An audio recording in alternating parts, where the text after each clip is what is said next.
eu sou a Agnes Zuliani, eu sou atriz, especialmente de teatro, e também sou formada em História pela USP. Durante muitos anos eu trabalhei com a Terça Insana, porque eu gosto de fazer humor e também gosto de estudar o humor. No final dos anos 80 eu viajei para os Estados Unidos, fui morar lá durante 3 anos e conheci o stand-up. E é sobre o stand-up que eu quero falar aqui hoje, né? Eu vou falar sobre como o stand-up surgiu, chegou ao Brasil, como ele cresceu, né? Atingiu seu auge e como hoje começou a decair um pouco, exatamente porque existem algumas diferenças que nós precisaríamos lidar para tornar o stand-up algo nosso, que fosse nosso, que tivesse a ver com a nossa cultura. Eu espero que vocês gostem do que eu vou dizer. Bom, eu acho que eu começo um pouco falando da nossa tradição no Brasil com o humor, especialmente. Como é que chegou, como é que as apresentações de humor se deram no Brasil das mais diversas maneiras. É claro que o humor sempre existiu, o ser humano tem humor, o ser humano gosta de contar piadas porque o riso faz parte do ser humano, como uma forma de pensar e de viver, inclusive, né? Mas também de como rir do outro, rir de si e rir do outro.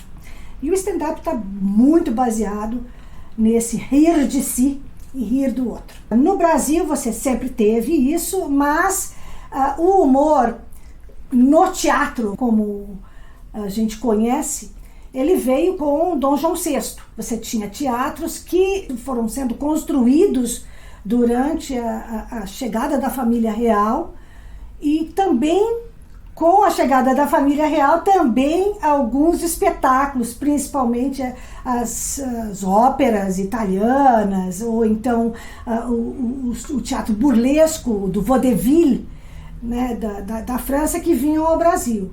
E assim foi sendo mais ou menos criado um tipo de conhecimento do teatro de humor à la francesa. O humor mesmo, escrito por brasileiros, ele começa no século XIX, no início do século XIX, com Martins Pena, e depois vem Arthur Azevedo, que é o grande nome do teatro e de comédia, né, do teatro de comédia no Brasil. O seu trabalho principal é o Mambembe.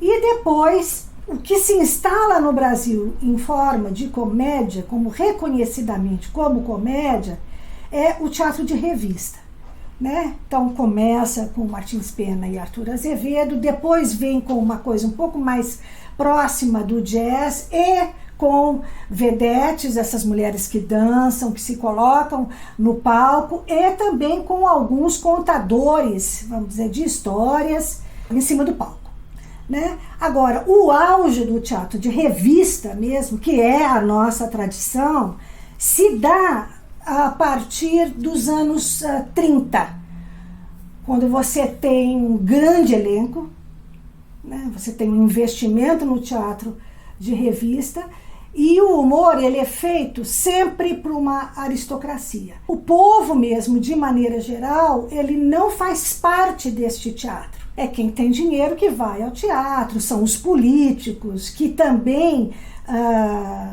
vivem, né? O Rio de Janeiro vivia do teatro de revista e também da presidência. Nos anos 40, 50, você tem grandes comediantes que falam da comédia política, da comédia de costumes.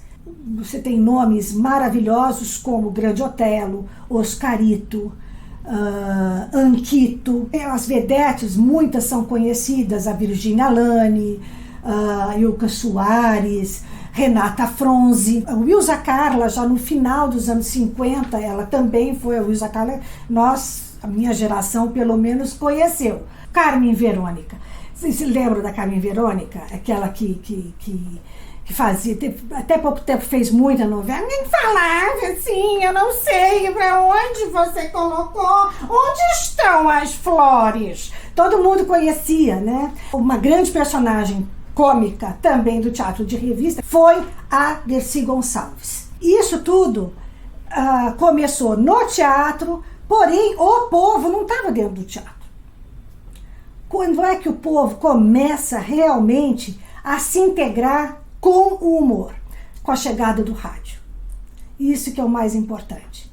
Porque o rádio, ele se expande, ele pega praticamente todas as classes sociais e muita gente, porque a decadência do teatro-revista também começou, o auge foi nos anos 50, em 60 praticamente já tinha acabado. E muitos atores do teatro de revista vão para o rádio. Tem um programa que é o mais famoso, que chama-se PRK-30. A Rádio Nacional, ela é muito conhecida pelo humor, pelos atores que ela tem ali. Então, por exemplo, você tem Paulo Gracindo, Brandão Filho, que fazia o rico e o mendigo, né? O primo pobre e primo rico, e que depois foi levado para a televisão. Os grandes atores de comédia que a minha geração, eu tenho 60 anos, que a minha geração conheceu, foram atores que vieram da rádio. Walter Dávila veio da rádio, José Vasconcelos. Se você assistir hoje a Escolinha do Professor Raimundo, a primeira, que era com o próprio Chico Anísio, que também saiu do rádio, começou no rádio e foi a segunda voz mais bonita do rádio. A turma da Escolinha, ela tinha grandes atores que vieram do rádio. Com a chegada da televisão, muitos desses atores de rádio vão para a televisão. E é aí que a gente passa a conhecer. Eu já nasci no período da televisão. Comédia, para mim, tem a ver com a televisão. O humor tem a ver com a televisão e depois com o teatro. Começou com a televisão, que eu, criança, assistia, principalmente a Família Trapo, com Golias, né? Que eu era louca por ele, eu era pequena, a gente brincava de Família Trapo, sempre eu ia fazer o Bronco, Carlo Bronco Dinossauro, né? Que era com o Grande Otelo, tinha a Renata Fronzi, que era a vedete, tinha Cidinha Campos. Vou encerrar essa primeira parte e a gente conversa daqui a pouquinho. Pode ser?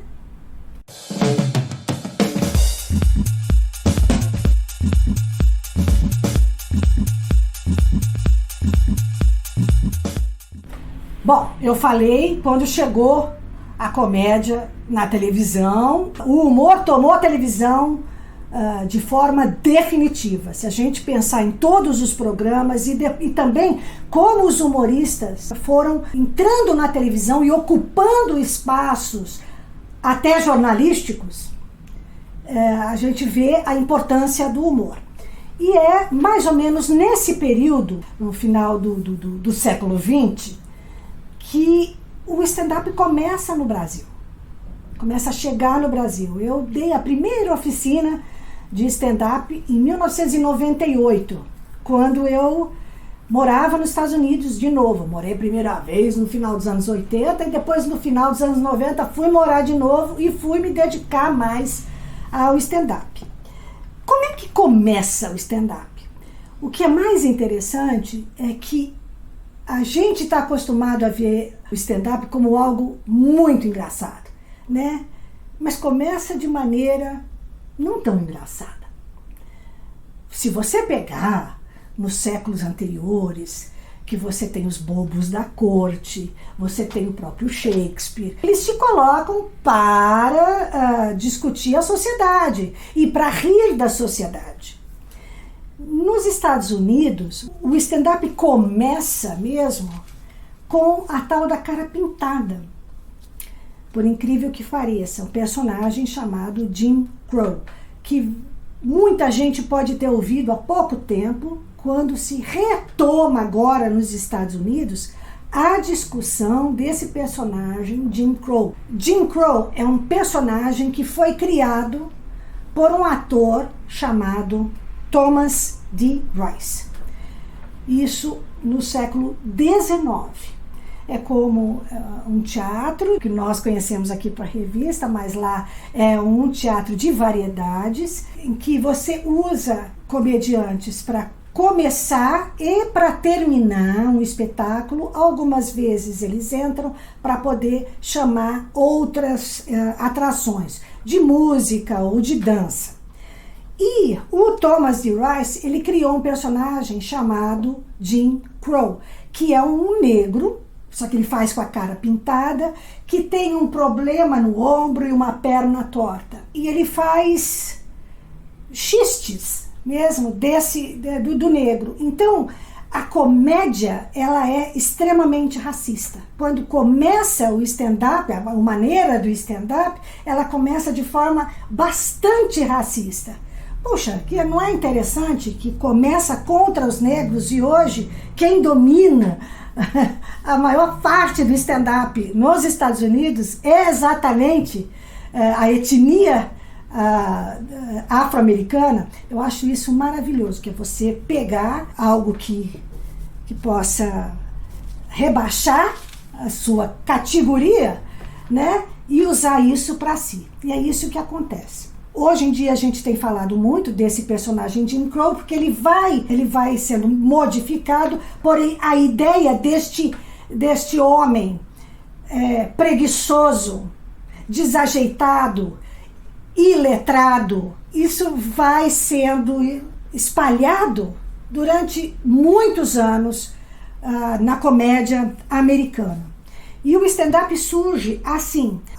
Mas fala que a comédia em pé, stand-up, né? De ficar de pé, também.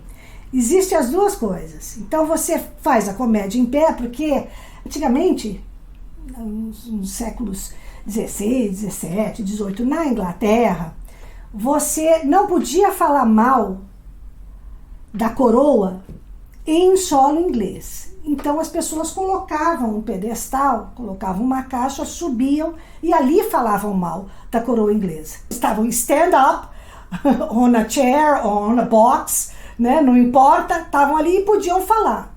Então vem um pouco disso, que eu me levanto e falo.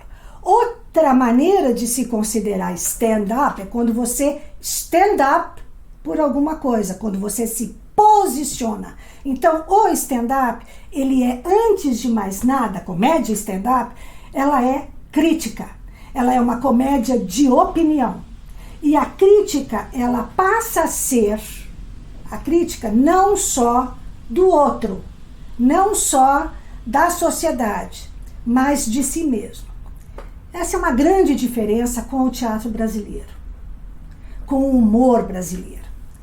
E existem características muito, muito diferentes entre o humor americano e o humor brasileiro. Por quê?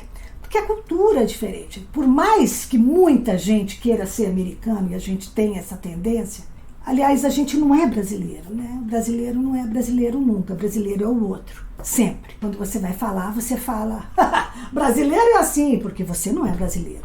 Brasileiro é sempre o outro. O americano é diferente. Né? Então, quando trata de si, quando trata da sua comédia, tem, dentro da sua própria cultura, uma reflexão de si mesmo. Uma característica que eu acho muito importante nisso é como se forma a sociedade americana protestante e como se forma a sociedade brasileira católica. A tradição do protestante é reconhecer os seus erros para Deus, para si e para o outro. Então, a cultura americana é de se expor, é de dizer. Me lembro quando eu morava lá, minha filha fez primeiro ano, até o quinto ano ela fez lá, e no primeiro ano pegava um bichinho e tinha que levar, tinha sexta-feira como mais relax e tal, então eles levavam também o bichinho. E as crianças aprendiam um boneco ou um brinquedo, qualquer coisa, mas levavam para a escola que cada um tinha de falar por que gostava daquilo.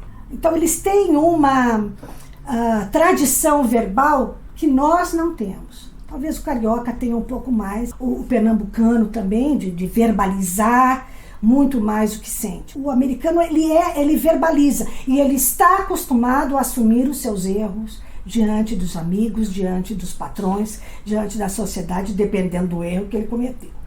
E isso, para a comédia, fica ainda mais fácil. O brasileiro, seus erros são contados para o padre. Encerra-se aí. Ele é perdoado. Você pode falar, mas escuta, não é só isso, a sociedade mudou. Eu sei, mas a gente ainda está enraizado com essas coisas, né? A nossa cultura é formada pela religião católica. Então, a gente precisou aprender a verbalizar e a dizer as coisas e, principalmente, fazer a crítica da gente. Porque o stand-up se baseia nisso. A gente precisa se colocar no lugar do errado. Parte 3 vem daqui a pouco.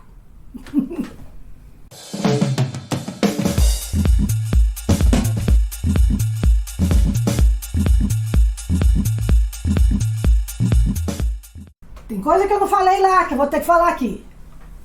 São as regras do stand-up. Uma comédia tem regras. Principalmente a comédia moderna do stand-up, ela tem regras porque ela é feita em bar. Então, tem que ser rápido, porque em bar as pessoas estão bebendo. As pessoas estão em grupo. A comédia do stand-up, ela precisa ser curta.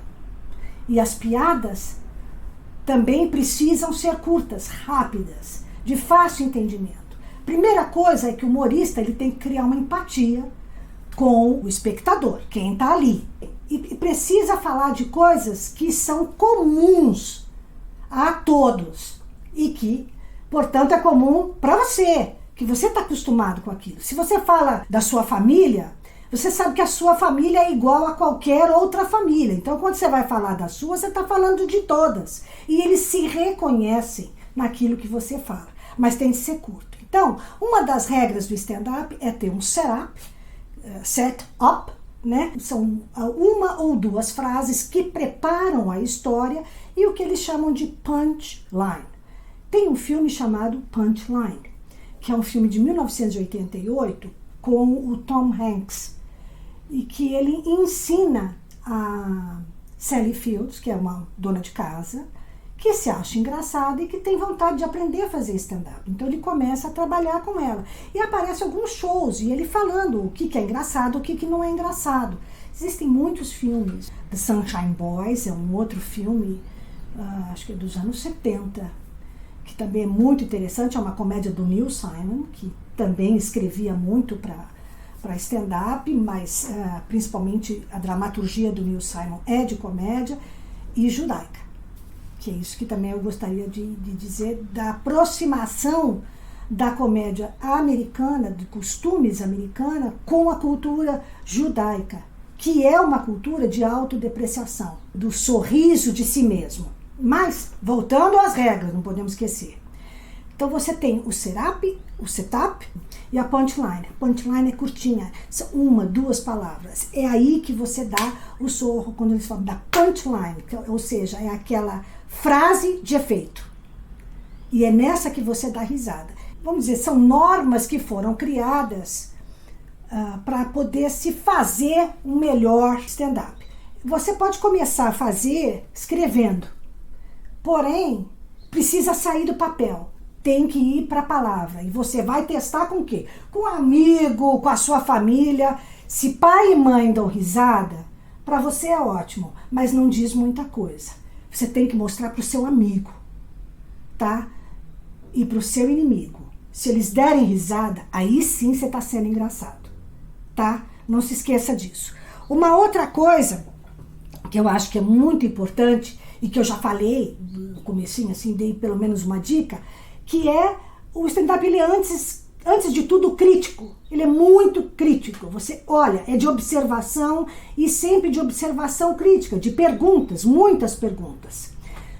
Quando eu falar dos exponentes do stand-up, vou até depois colocar alguns nomes para vocês, mas o importante é saber como é que esse tipo de stand-up que deu certo chega no Brasil. Em 2001 surge a Terça Insana. Ah, é? A Terça Insana é stand-up? Não. Por que não? Apesar de ser uma pessoa só se apresentando, existe uma grande diferença do stand-up para a comédia comum, comédia de costumes, ou a própria Terça Insana. É a criação de personagens. A Terça Insana, o ator, ele cria diversos personagens. Então, uma hora ele é uma coisa, ele tem um personagem que fala de uma coisa, ele tem um outro personagem que fala de outra coisa. O ator da Terça Insana é um comediante que escreve e que traz diversos personagens. Ah, tá. Então o stand-up é o ator de cara limpa? Não. Por quê? Porque você pode ser engraçado com os seus amigos. Agora, quando você vai fazer para um grande público, para uma plateia, não adianta você ser só você. Você tem que exagerar aquilo que você é por dentro. E exagerar, que eu digo, não é ficar exagerado, fazer tudo grande. Não, você pode fazer tudo pequenininho. Só que as suas histórias, elas têm de ter uma dimensão muito maior do que tem, senão não tem a graça. Ou seja, você precisa criar uma persona. É diferente do personagem, porque vai ser sempre você se colocando, dizendo as suas piadas, tudo que você quer, só que você aumenta algumas coisas. Não precisa ser tão verdadeiro assim com quem você é. Você também pode ter uma mini máscara, vamos dizer, quase invisível ali. No Brasil existiram alguns atores que fizeram uma espécie de stand-up. O primeiro que se mostrou muito próximo do stand-up foi o José Vasconcelos. Na televisão a gente teve o Chico Anísio, que fazia no teatro. No Fantástico ele fazia quadros, que ele fechava assim. O Jô Soares, quando fazia no teatro. O Sérgio Rabelo, ele nunca é muito citado. Eu acho isso interessante. Eu já vi muitos vídeos, li muito que se escreveu sobre stand-up, quem começou no Brasil, e nunca citam o Sérgio Rabelo. Ele foi o mais próximo de stand-up que podia ter no Brasil. E ele está aí fazendo ainda. O Ari Toledo era contador de piadas. O stand-up não conta piadas. Ele conta algumas histórias, ele vai amarrando uma história na outra. E ele tem sempre uma opinião.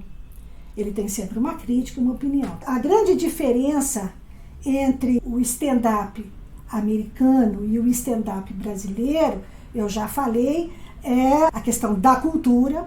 O livro surge em 99, 2000, um livro de uma stand-up comedian chamada Judy Carter. Foi um livro essencial porque ela te ensina a escrever o stand-up. Tudo isso que eu falei, que você tem que sair do papel e tem que testar com seus amigos, tudo isso vem dela. Eu, em 2001, assisti quando a Terça Insana começou e eu fiquei absolutamente encantada. Eu falei, isto é o humor brasileiro. Isso tem uma cara, isso é a possibilidade que nós temos de fazer humor enquanto atores e criadores de humor. Porém, com esse livro da Judy Carter, começa a pipocar na cabeça de muita gente a vontade de fazer um stand-up. Quer dizer, chegou uma pessoa que nos dá o caminho, né? Abrindo uma picada que nos dá o caminho para fazer o stand-up. Então, no Rio de Janeiro, cria-se a Comédia em Pé. Em São Paulo, cria-se o Clube da Comédia. E muita gente começa a fazer no Beverly Hills Café. E tem outros grupos também que não são de stand-up e começam a pipocar. O Jogando no Quintal, por exemplo. Que tem uma coisa de palhaços, os Doutores da Alegria. Então são grupos que vão começando a aparecer com comédia, não só stand-up, e que vão surgindo com espaços alternativos. O que eu acho mais importante dessa criação de novos grupos que surgiram com humor foi a criação de novos espaços de comédia. Depois veio The Comedians também. Criar novos espaços e novas possibilidades do ator ser o criador das suas propostas, das suas piadas, quando quiser falar de humor. Isso é mais interessante. Existem temas que são comuns a todos de stand-up, tanto lá quanto aqui. Nos Estados Unidos, eu acho que eles ampliam um pouco A consciência de que você tem grupos muito diferentes, né, muito diversos, dá a possibilidade de cada grupo falar de si. Então você tem os orientais, você tem os negros, você tem os judeus, você tem os latinos e as diferenças de latinos e que tiram sarro entre si. Então você pode falar da família, você pode falar da política, você pode falar da sua sociedade, fazendo parte dela. Avião, aeroporto, é um tema que todo mundo usa, comida. Você pode falar sobre tudo. Todo mundo faz isso, no Brasil também.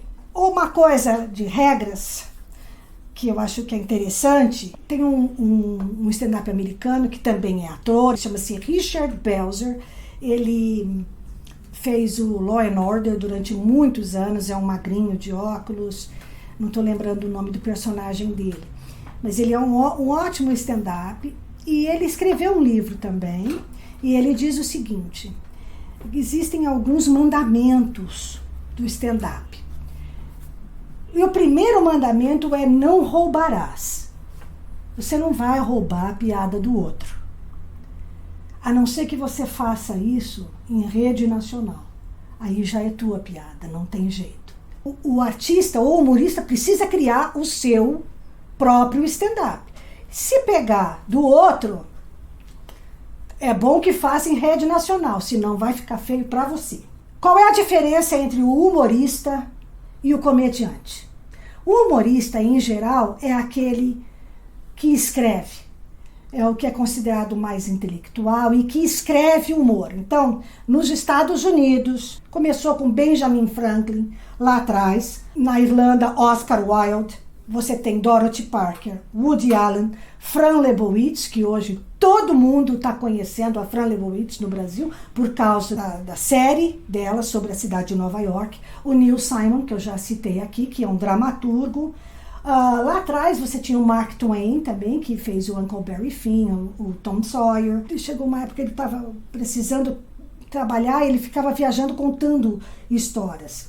O Steve Martin, ele é considerado um intelectual, vamos dizer. Ele é um humorista porque ele escreve mais do que atuar, e que no caso do Steve Martin ele atua. Comediantes são aqueles que têm a possibilidade de atuar de diversas maneiras. E muitos comediantes tentaram usar o stand-up como o trampolim para um programa de televisão, uma apresentação. Nos Estados Unidos existe essa tradição, que também já chegou ao Brasil, do stand-up se tornar apresentador de programa de entrevistas. Existem alguns nomes que são sagrados.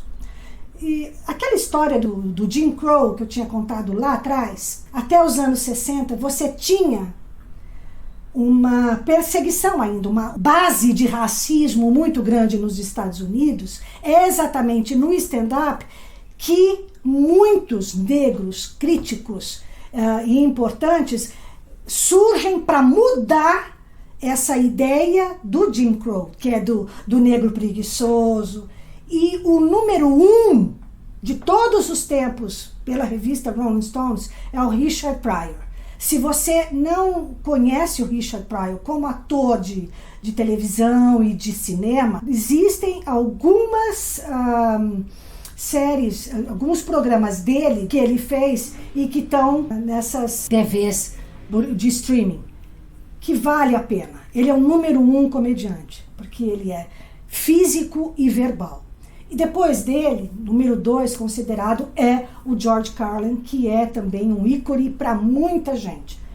Porque ele é, antes de mais nada, um linguista. Ele fala de como a língua ela é transformada, de como as palavras elas são importantes e que às vezes uma palavra dita no comum, se ela é colocada numa piada, de repente ela fica suja. Foi um programa que ele fez com as 7 palavras proibidas de serem ditas numa televisão, que são as palavras sujas. Esse programa que ele fez numa rádio chegou a ir até à Suprema Corte. O George Carlin é o único comediante americano que foi citado e que até hoje é uma disputa com relação à liberdade de expressão.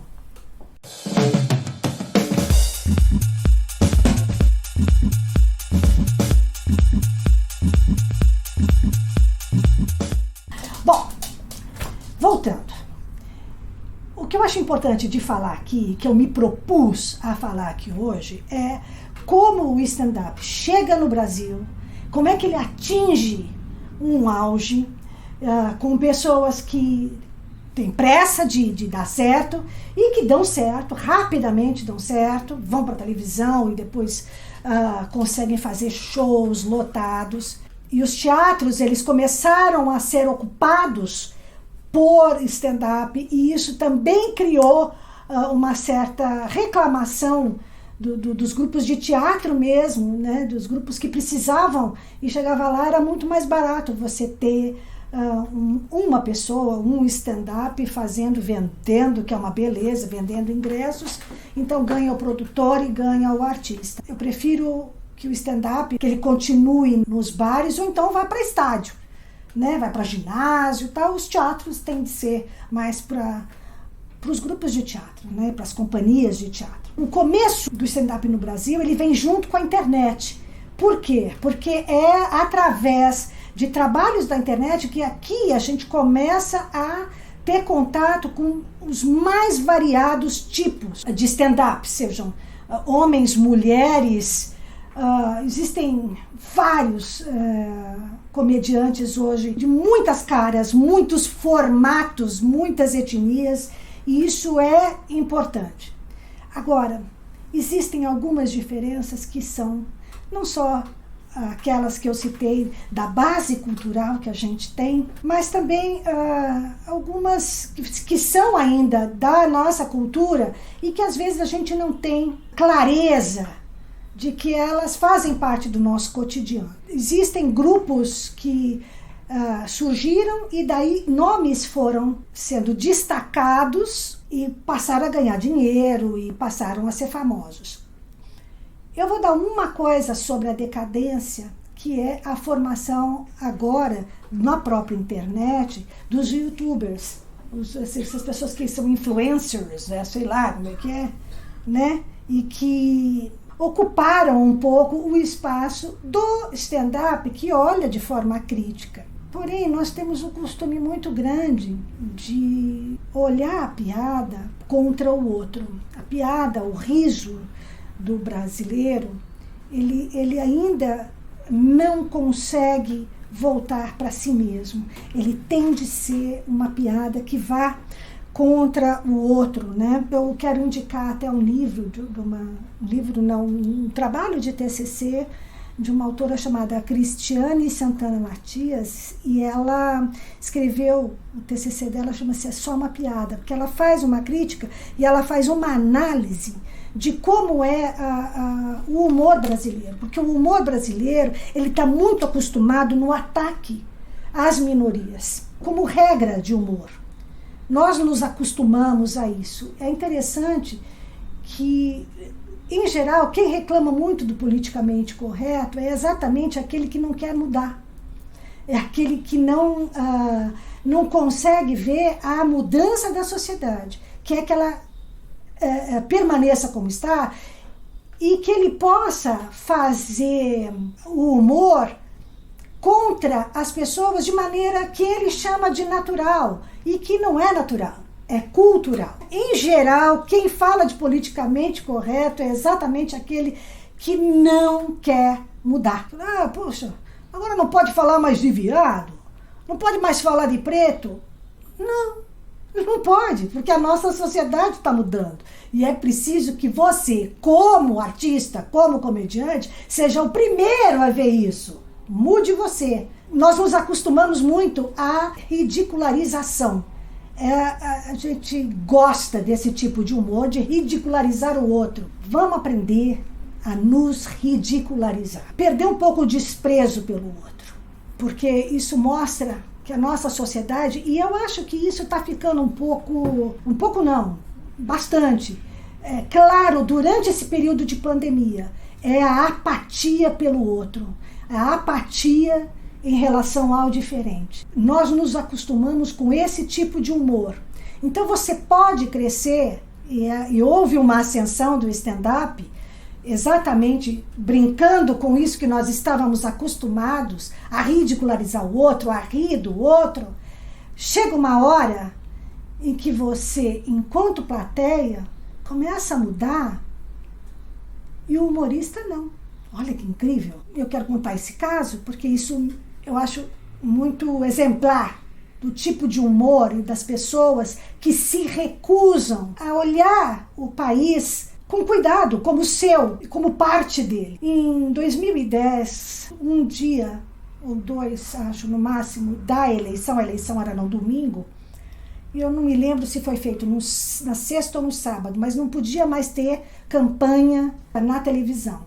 A UOL, espertamente, colocou ao vivo um show feito no Teatro Nacional, em Brasília, com o comediante de stand-up, Danilo Gentili, que falou as coisas mais chulas em relação à política, porque ele, infelizmente, é um comediante que não entende de política. Não estou falando isso que você tem que ser de direita ou de esquerda. Você tem que ter categoria. Categoria, amigo! Ele fez as maiores críticas, principalmente às candidatas mulheres. Ele tirou muito sarro das candidatas mulheres. E, claro, tirou sarro, né? Brincou, diminuiu muito o presidente que estava saindo. Aí chegou um momento que ele disse para a plateia: alguém aqui vai votar no Serra? A plateia, um número muito grande da plateia disse: você. Porque você acha que você entende de um assunto e começa a falar daquilo e acha que está acima, que tem um tom de superioridade, que você, como artista, como comediante, você tem a possibilidade de ficar superior aos outros. O comediante, ele só consegue que os outros riam dele porque ele é igual. Quando a gente se reconhece no comediante. Se ele tem os preconceitos, as coisas que tem, tudo bem, deixe claro. Tinha um comediante americano que chama-se Andrew Dice Clay, e ele era acostumado a falar mal de mulheres. Ele só falava mal de mulheres. Todo o quadro dele, todo o material usado para ele era sempre tirando sarro de mulheres. Um dia ele foi convidado para host o programa Saturday Night Live, que tinha 3 mulheres. Sabe o que aconteceu? Elas se negaram a participar do programa. Porque elas não queriam participar de um programa em que o misógino estava sendo o anfitrião. Você pode tomar posições, não tenha dúvida, daquilo que te pega. Outra diferença que eu acho que nós temos em relação ao stand-up é que nós não temos paciência para esperar, para errar, acertar, fazer, erra, acerta, a gente já quer dar certo. Logo de cara. Nós nos acostumamos pela internet a ver muitos stand-ups americanos estavam enchendo estádios. Aí eu quero ser isso, eu quero fazer isso, eu quero ganhar muito dinheiro. São poucos os comediantes de stand-up que conseguem encher estádios. Você tem pelo menos 5 anos de trabalho de stand-up em que você trabalha das 9 às 5, você tem um emprego. E no final de semana, à noite, você vai fazer como comediante em algum bar. Para viver só disso, é mais ou menos, o período dá mais ou menos de 10 anos. É preciso ter paciência. Se a gente pensar a quantidade de comediantes que conseguiram chegar lá é muito menor do que a quantidade de comediantes que vivem o dia a dia e que trabalham arduamente para conseguir atingir. Como eu disse, o comediante que decide culpar o politicamente é exatamente aquele porque ele não acredita na lei, porque a lei é feita para os outros. A lei não é feita para o comediante. Pelo menos assim ele acredita. Aqui vai uma sugestão. Se você gosta de moda e você tem críticas, você tem um olhar para a moda, fale sobre ela. Você não precisa necessariamente falar de assuntos que você não entende. Eu tenho lido, eu tenho acompanhado em Twitter e também em vídeos, muita gente que começa a falar e dar opiniões neste país que nós estamos vivendo, e opiniões que, assim, que a gente ouve na rua. Eu não vou pagar ingresso para ouvir comediante dizer piada que eu ouço em qualquer lugar da rua. Você precisa ser original. E para ser original, é preciso que você fale daquilo que você entenda. Aquilo que é de melhor no seu. Se eu for para escutar alguém para dizer a piada E fazer imitação. Até o Reinaldo Azevedo tá fazendo imitação do Lula. Né? Fez imitação pra ele e tal. Imitação desse tipo, em qualquer almoço de família a gente faz. Você quer ser um comediante? Faça o que você faz de melhor. E uma outra coisa que eu acho que é importante, que eu sempre vejo assim, nós estamos vivendo, eles querem nos censurar. Não.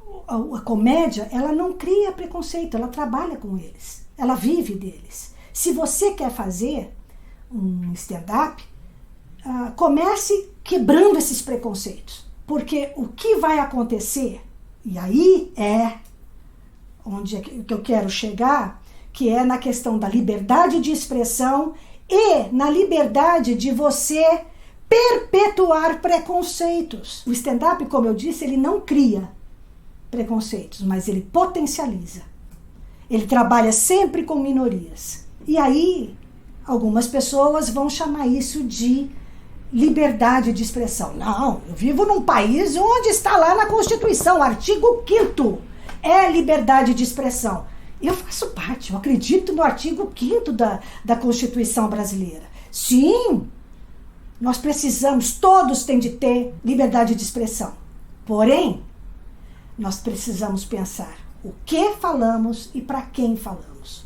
Se eu quiser dizer coisas contra as mulheres, né? Preconceito contra homossexuais, contra a empregada doméstica, contra a mulher dona de casa, ou aquela que não foi trabalhar fora, virou mãe, qualquer coisa, ou o homem preguiçoso, qualquer coisa, eu tenho de saber o que eu estou falando.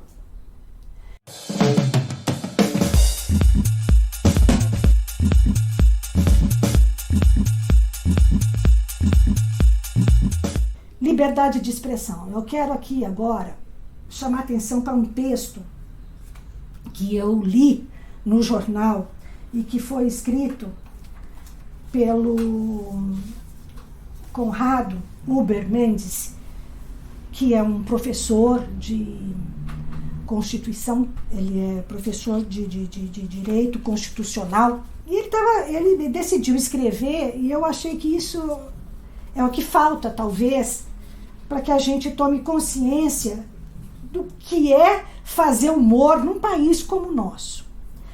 Aí ele diz que a primeira coisa que todo mundo pergunta é: a liberdade de expressão tem limites? Ele falou, se você tem de fazer essa pergunta, se tem limite, é porque você não sabe da missa um terço. Por quê? Porque você não tem a noção do que é a liberdade de expressão. Sim, você pode dizer tudo o que você quiser, porém, você não pode achar que pode caluniar, difamar, injuriar, ameaçar, fazer apologia a crime, incitar, praticar ou induzir discriminação, impedir livre exercício dos poderes. Você pode dizer, mas eu posso dizer a minha opinião? Sim, mas não esqueça que você também é uma pessoa pública. Um político, né, que as pessoas adoram falar, os políticos podem fazer isso, eles têm imunidade. Sim, porém, se eles falam determinadas coisas, nós podemos ir atrás. Se qualquer pessoa chega para você e fala, eu não gosto disso, viu? Eu não gosto, não bato bem com isso. Você está falando para mim, eu não posso fazer nada contra você. Se você fala isso em público e para pessoas que estão te pagando, você está dando a cara a bater. E você vai ter de responder por aquilo que você pensa. A mesma coisa é com esse tal político. Porque a liberdade é um pacto. A liberdade de expressão, ela é um pacto social. Eu digo aquilo desde que eu tenho essa liberdade, desde que você também tenha. Porque se a minha liberdade de dizer vai de alguma forma prejudicar o outro, ou vai incitar alguma coisa contra... Quantas pessoas adoram falar de linchamento? Quantos programas de televisão? Tem que bater no cara, esse cara aí. E isso acontece. Essa é a lei da prisão. É a lei que está lá. Não é a lei da nossa comunidade. E a gente precisa saber viver. A gente não pode, de repente, estar saindo e falando essas coisas. A liberdade de autoridades públicas não é a mesma de um cidadão da esquina. Eles têm uma responsabilidade, eles não podem falar qualquer coisa. E você, que é comediante, também. Quando o Conrado diz que as autoridades têm uma responsabilidade, se uma autoridade diz que odeia você e que vai te mandar para a ponta da praia, eu posso dizer, vamos lá para a ponta da praia, porque eu não tenho ideia do que é a ponta da praia. Só que a ponta da praia, o presidente, quando diz a ponta da praia, todo mundo sabe que era exatamente onde eles levavam pessoas para torturar e matar. Então, quando ele diz isso, ele tem um objetivo por trás. Então, não é a mesma coisa. Você, comediante, você tem a mesma responsabilidade de qualquer outro ser público. Esse assunto, ele me é muito caro, porque eu acho que eu me tornei melhor atriz ao também fazer comédia. E ao perceber que eu poderia errar muitas vezes em cena, né? E que era preciso sempre testar, sempre evoluir. Eu acho que me tornei melhor como pessoa e melhor como atriz ao estudar tudo isso, que é um assunto longo, é um assunto para mais de uma pequena palestra, ou sei lá como é que a gente chama isso, né, conversa, do que essa. Então, até se você gostou, tiver alguma crítica, quiser conversar, meu Facebook é público, é Agnes Zuliani. Eu também tenho Instagram e tenho Twitter. A gente pode conversar tranquilamente. Tem uma coisa que é muito importante e que também foi um ganho do stand-up no Brasil, que foi a formação de grupos maiores de produção e de humor. Eu quero louvar aqui o trabalho do Porta dos Fundos, né, que eles estão crescendo muito e que tem feito um trabalho bastante interessante, e também o trabalho do Embrulha para Viagem, né, que são atores de São Paulo que também conquistaram formas de trabalhar com humor. E fazem isso em grupo, quer dizer, você não tem de ser só um stand-up, uma pessoa sozinha no palco. Você pode fazer isso em grupo. Né? O bom do stand-up é isso, que você aprende a errar e a se juntar. Eu queria encerrar com a palavra também do professor de Direito, o Conrado Ubner Mendes, né? Que eu acho que serve para nós, que fazemos teatro, fazemos stand-up, fazemos comédia, humor e somos cidadãos brasileiros. A democracia começa na liberdade de expressão. A democracia termina no abuso da liberdade de expressão. Vamos pensar nisso toda vez que for escrever algum trabalho de comédia. É isso.